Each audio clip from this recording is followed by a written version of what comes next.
Let's talk about how to film yourself when you have no one around to help you.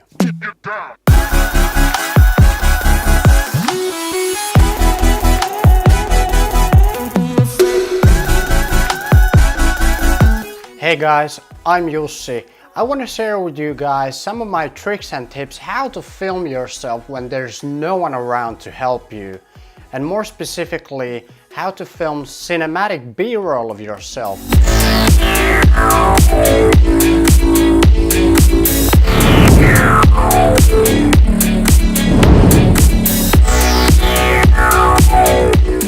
So I filmed these sequences all alone.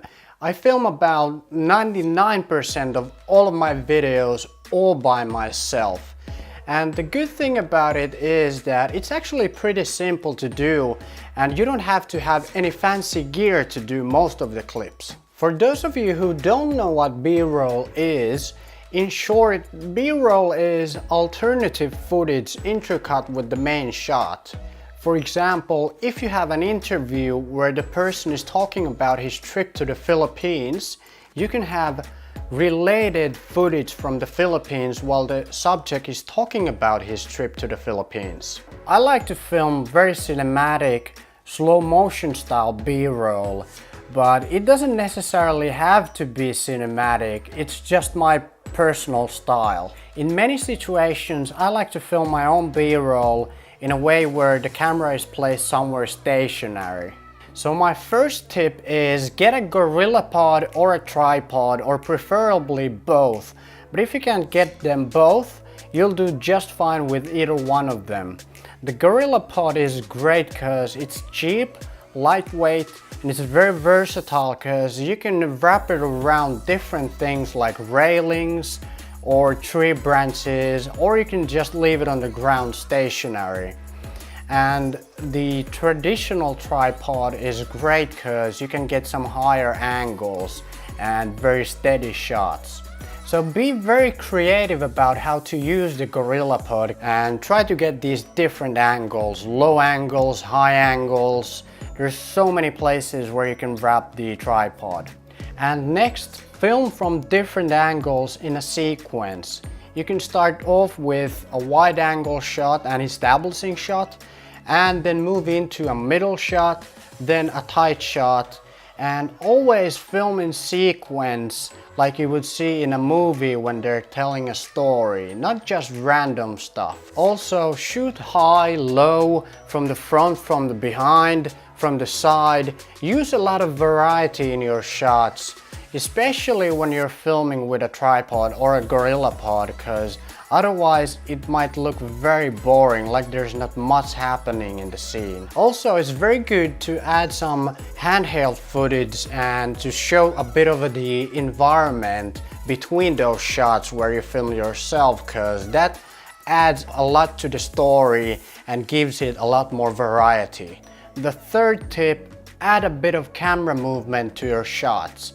Now, if you don't have any expensive fancy sliders, the easiest way to do it is to crop into the shot 8 to 10% in post and add this fake camera movement like the fake slider movement or the dolly zoom. This works best if your camera can shoot in 4K, and then you can upload the video in 1080p to YouTube, because then you won't lose any image quality in the video.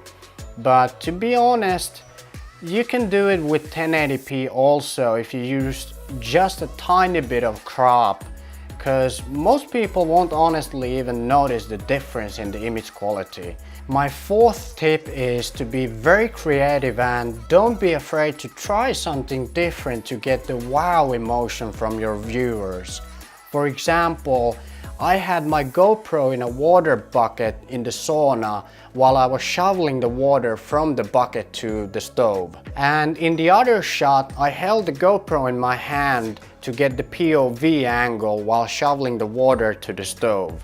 Also, if you have a drone, you can use the intelligent modes of the drone to make the drone film and follow you without you having to do basically anything. If you're lucky enough to have a slider or the Ronin S gimbal like I have, you can use the remote control app to create these cool camera movements with your phone. The way it works is basically you use the remote control app and you set certain keyframes, keyframe A to keyframe B, to set up the camera movement, how you want it to move, and then you set up the speed in which you want it to move.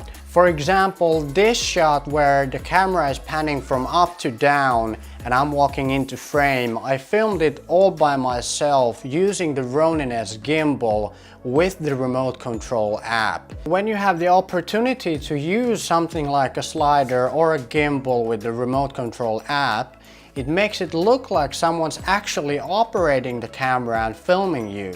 So there's so many great ways to film yourself and get great B-roll of yourself, but I think I'm gonna leave the rest of it to another video. Otherwise this video would be way too long. Alright, that's it for today, guys.